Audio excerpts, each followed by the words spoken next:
Alright guys, how's it going? And welcome back to Lower League Talk. Back again this week.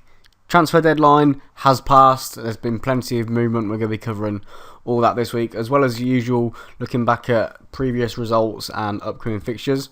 At the minute, the Coventry versus Gillingham game is being played as I speak. Coventry back at home at the Ricoh Arena for the first time in just over a year, I think. They're currently 1-0 up. They've just scored. I've got that on the background, just watching that as I record this. So I didn't actually get a chance to watch the Football League show as much as I wanted to, and I'll get onto that a bit later why I wanted to. So all these results that I'm looking at, that's the first time I've seen them. I actually haven't seen any of the highlights in the goals or anything, so I can't really talk about it, but I can just go into a little bit of detail about the game maybe, or about how each team started, etc. So like I said, we'll also be covering a few deadline day transfers.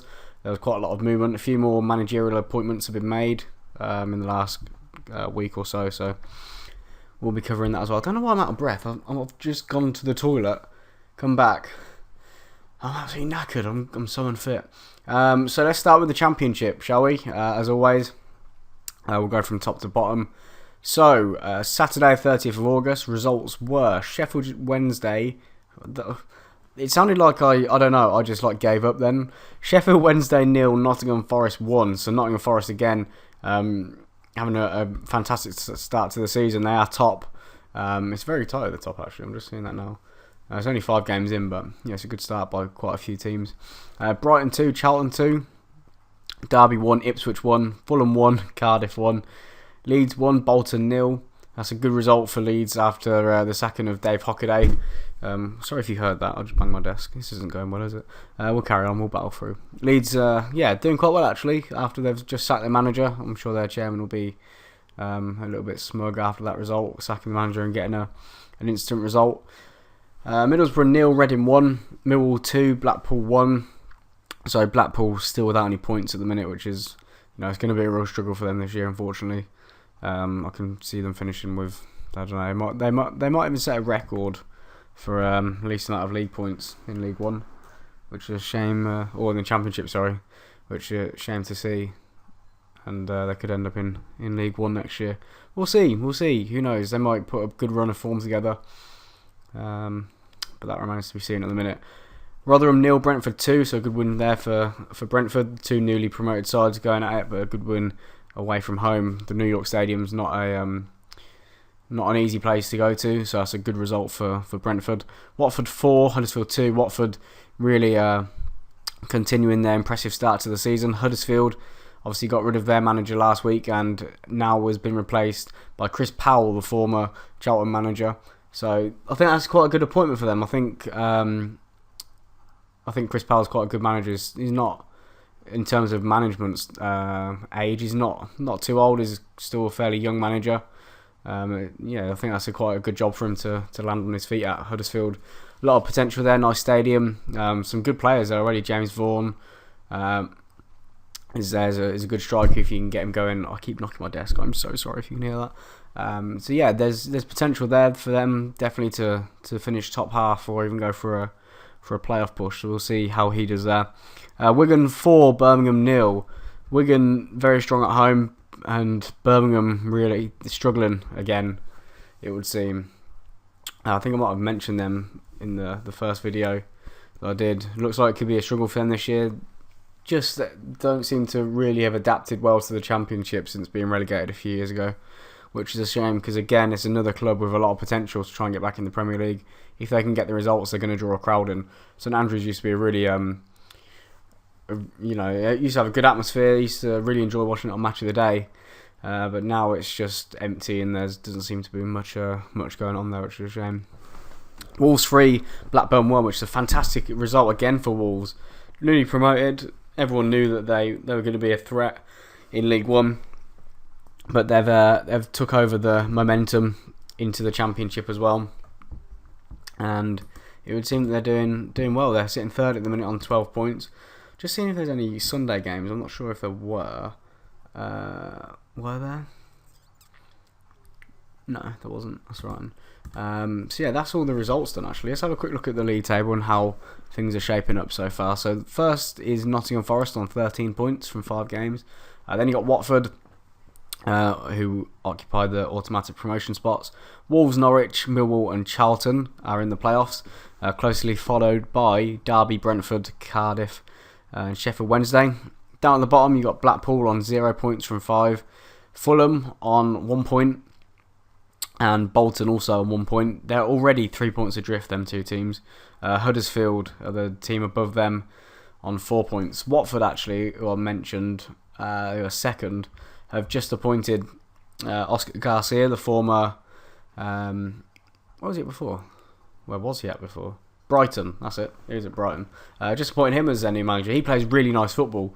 Watford have got some really good players, so I think that could be a really nice fit for them. It might change the style of football they play a little bit. Be probably a slower tempo, keeping the ball a bit more. But you know, it's one of these Spanish managers or foreign managers that have come over and like to implement a good passing style on their team. So it'd be interesting to see how they get on this season. But you know, he's really done well to land himself there, second in the table, 1 point off top. You know, there's a lot of potential there for Watford to be up there, as they have been for the last few seasons in and around the playoffs. So we'll see how that goes. So let's have a look at some fixtures coming up for this week. On Saturday, you got the early kick-off, which is Birmingham Leeds, which I mentioned. Birmingham, not, you know, in terms of atmosphere, the best place to go, but you know, whenever Leeds are in town, everyone seems to turn up and create a bit of an atmosphere. So we'll see how that goes. So it's Birmingham versus Leeds, 12:15. Guessing that'll be on Sky Sports, I think. Don't quote me on that. Blackburn versus Wigan should be a good game at the top. Blackpool versus Wolves. Blackpool really struggling so far, so you never know. They might really depend on home form. It might be a chance for them to pick up a few points, even if it is just a point. It's better than nothing, I think. Bolton versus Sheffield Wednesday. Bournemouth versus Rotherham. Brentford versus Brighton. Cardiff versus Norwich, two newly relegated teams there going head to head. Charlton versus Watford. Huddersfield versus Middlesbrough. Ipswich versus Millwall. Reading versus Fulham. And on Sunday you've got Nottingham Forest versus Derby. You've got the East Midlands Derby, which is normally a really good game. I think last year it was pretty decent. I think someone scored a hat-trick last year, if I'm not mistaken. I might be wrong. Was it quite high scoring? I can't remember. That's really bad. Poor knowledge. But that's the Championship done. Let's take a look at some of the deadline day transfers actually from the Championship, or for players that actually went to Championship clubs. You got Glenn Murray, which is a fantastic signing for Reading, I think, going from Crystal Palace to Reading on loan. I'm not sure the duration or anything like that, but he a few years ago was, you know, really prolific at this level for Crystal Palace and Brighton. So if they can get that goal scoring form back, they've got a top class striker at this level. He'll be banging in the goals from there. Josh Højveld went from Southampton to Norwich on loan. Was really influential in their promotions through the leagues as they worked their way back up to the Premier League, if I remember correctly. I think he was in there in the Championship, I think. He's a good player for this level. Nico Kranjčar has returned to QPR on loan from Dynamo Kiev. Emir Hughes has completed his move from Manchester City to Wigan for an undisclosed fee. Jason Steele went from Middlesbrough to Blackburn on loan. That's a good signing. We had him on loan at Northampton a few years ago now. That's probably 5-6 years ago now. Maybe not that long, maybe 4 or 5. But yeah, really good goalkeeper. So that's a good signing for Blackburn on loan. Sandro's gone from Tottenham to QPR. I don't know why I have that in actually. That's a misclick, because what that is Premier League. So oh dear. Bentino from Sporting Lisbon to Brentford. I've never really heard of him, but he's one that caught my eye. So I'm not sure if he's going to be any good. Brentford fans will have to let me know if we've got any watching. Adam Forshaw from Brentford to Wigan for an undisclosed fee. He's one of Brentford's better players, I think. So I was speaking to, you'll know Vikram. Vikram was quite annoyed that they'd just sold their best player. So people will have to let me know, because I'm not sure if we should trust Vikram's opinion. Yel Vossen from Genk to Middlesbrough on loan. Anyone that's ever played Football Manager will know that this guy is an absolute beast. I'm not sure what he's like in real life, but there seems to be a lot of hype about him around Middlesbrough. His fans, Middlesbrough fans, have been tweeting him, and he's tweeted out or had an interview and just said how grateful he is to the fans that have welcomed him so far. So yeah, that seems like a really good signing. If they can get him going. Oh, Gillingham just had a chance, but he's offside. I think Cody McDonald. So yeah, I think that is pretty much it for the Championship. So let's go on to League One, I guess. Game being played right now, which is Coventry Gillingham, which is 1-0. So let's get rid of that and get the previous results. So, what have we got? We've got Saturday the 30th of August. Was Colchester 1, Peterborough 3. So Peterborough continuing their good start to the season. Doncaster 0, Oldham 2. Fleetwood 1, Leyton Orient 1. Leyton Orient really haven't lived up to the form they were showing last year, which is a shame. I thought they'd kick on from the good form they had last year. Had a really solid team spirit. You know, they had a few decent players in there as well. They've still got Dean Cox in there. I think he scored a few this season, but for one reason or another, it's not clicking as it was last year. Gillingham 2, Crewe 0. MK Dons 2, Crawley 0. Port Vale 1, Chesterfield 2. Preston 1, Sheffield United 1, which is a good result for both teams. I think 2 teams that are going to be going for promotion. So yes, vital not to drop too many points against the teams that you think, well, the teams that are going to be up there. Rochdale 0, Bradford 2, not Brentford, sorry, Bradford 2. Bradford really on a quite a good run at the minute with the win over their local rivals Leeds in the Cup. That was a really good turnaround. Pretty much confirmed the sacking of Dave Hockaday. So a really good result for them to continue that. I think Rochdale is that. I locally I don't know. I know it's up north somewhere. Scunthorpe 2, Walsall 1, Swindon 1, Coventry 1, and Yeovil 1, Barnsley 1. And then on to Sunday, the 31st of August, it was Notts County 1, Bristol City 2. So Bristol City there, they had a really good start to the season, sitting in third at the minute.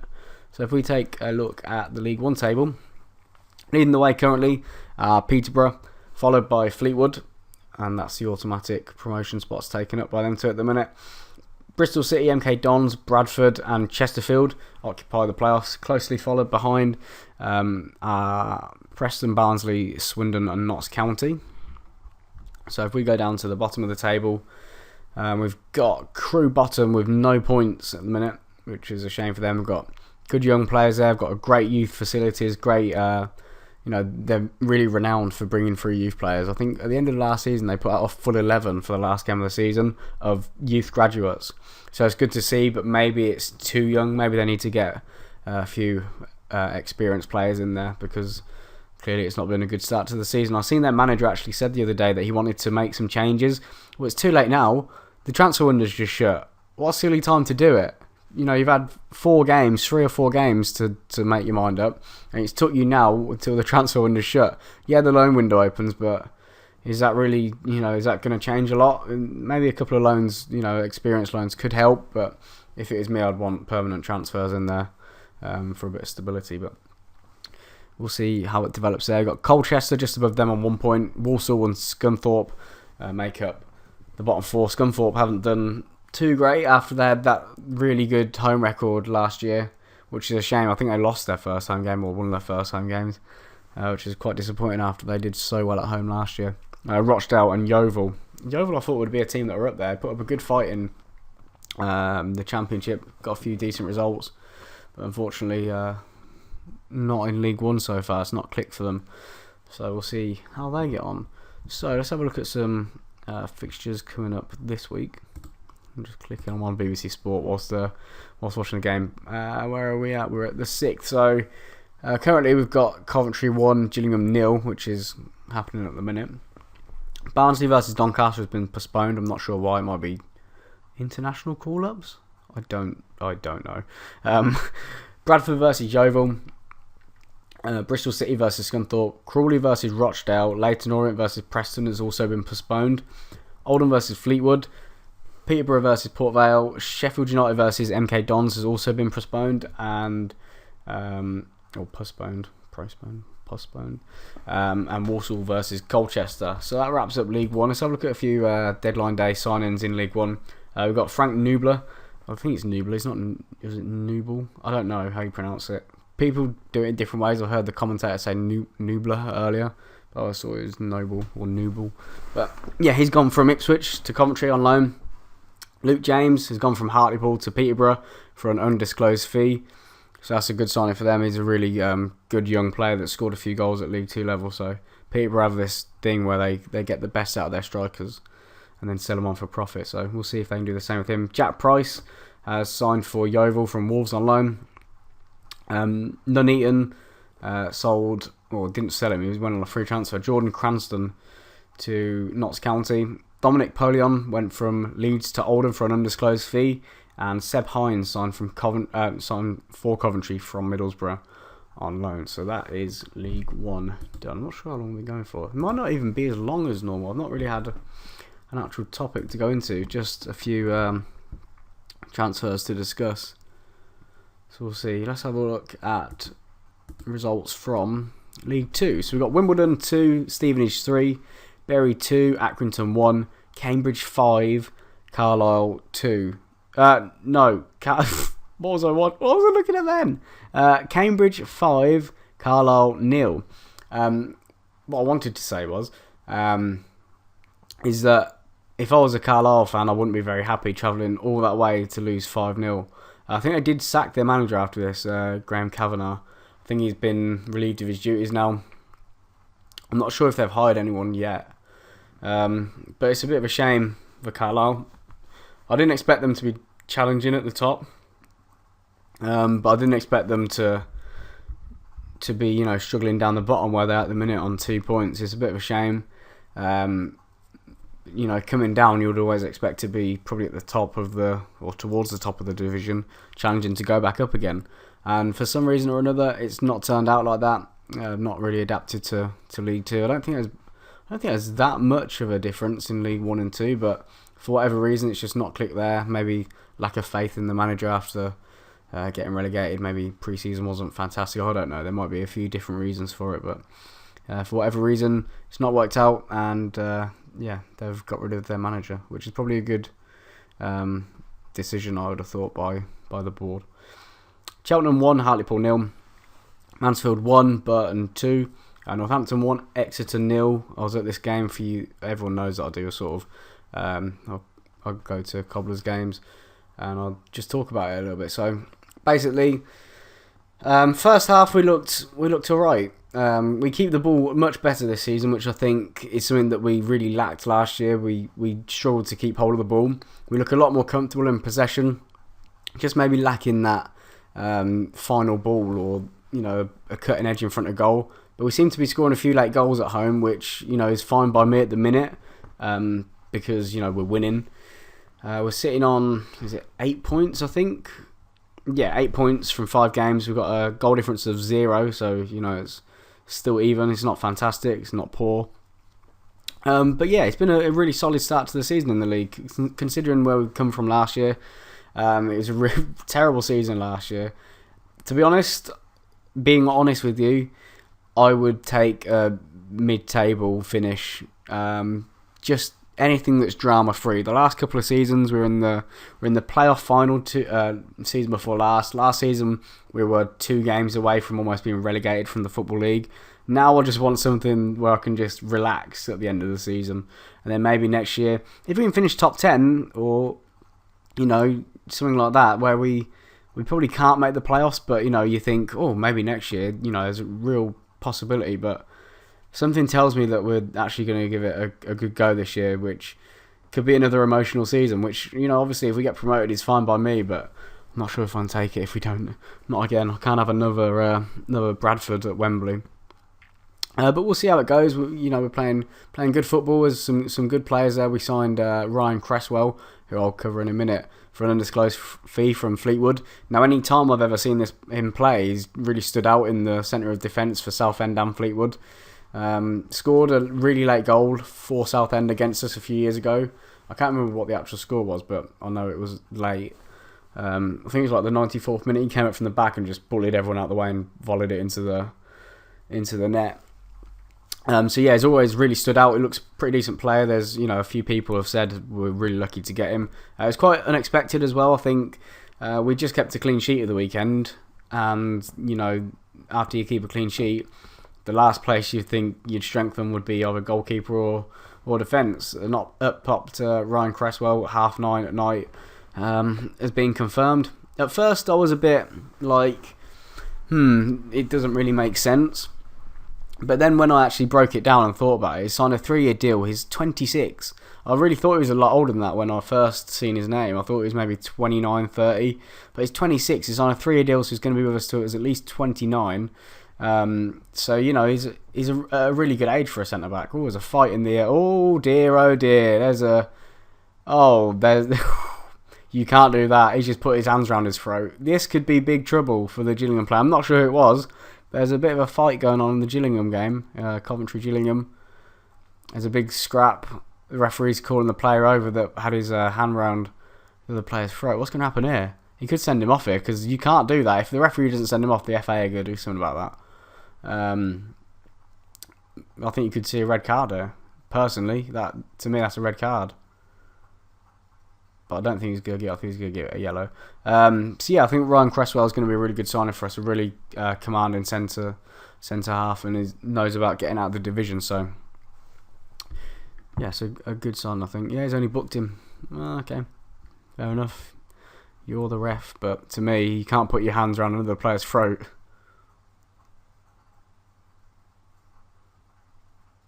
Yeah, definitely. Yeah, that's a red card for me. But yeah. There we go. So let's have a look at the rest of the results from League 2.